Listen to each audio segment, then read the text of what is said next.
Production vehicle for the driving television crew is supplied by Toyota Canada. General Motors has spent years trying to revive its Cadillac brand from its stodgy old man image. They want to bring it more up to date and make it appealing to upwardly mobile professionals. Cars like the CTS have been widely praised for its contemporary styling and its inspired driving dynamics. So with that in mind, is this new Cadillac SRX crossover going to continue that trend, or is it going to play second fiddle to some already well-established luxury crossovers? On looks alone, this is a dramatic and bold-looking vehicle. SUVs or crossovers are hard to style because the basic box shape tends to make them all look similar. Cadillac's been able to achieve a unique look. The front grille, sporting a healthy share of chrome and large Cadillac badge, look right at home. Same with the angular headlights. The side profile is very sporty looking because the roofline almost looks like it falls right off the back. Now this is a bit of an optical illusion due to the small window and the sharp D-pillar.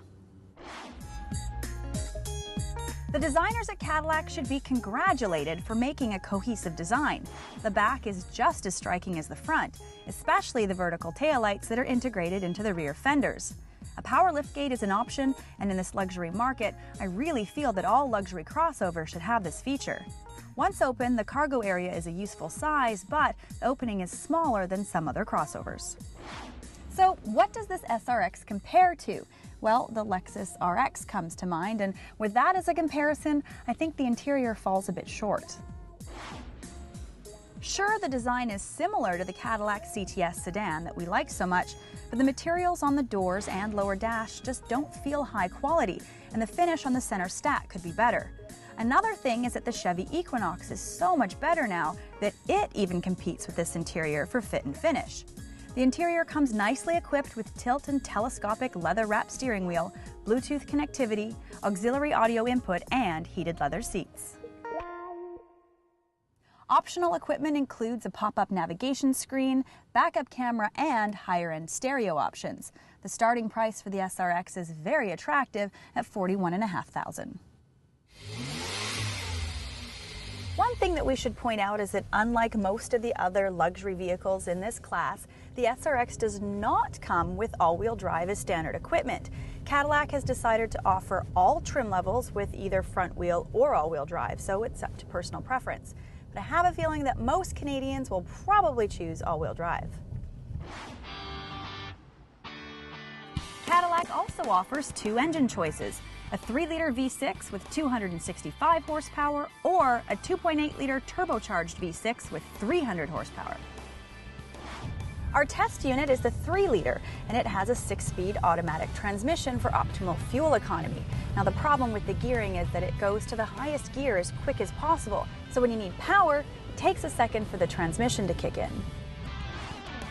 This can be alleviated slightly by driving in the sport mode, but even then, it still doesn't feel that sporty.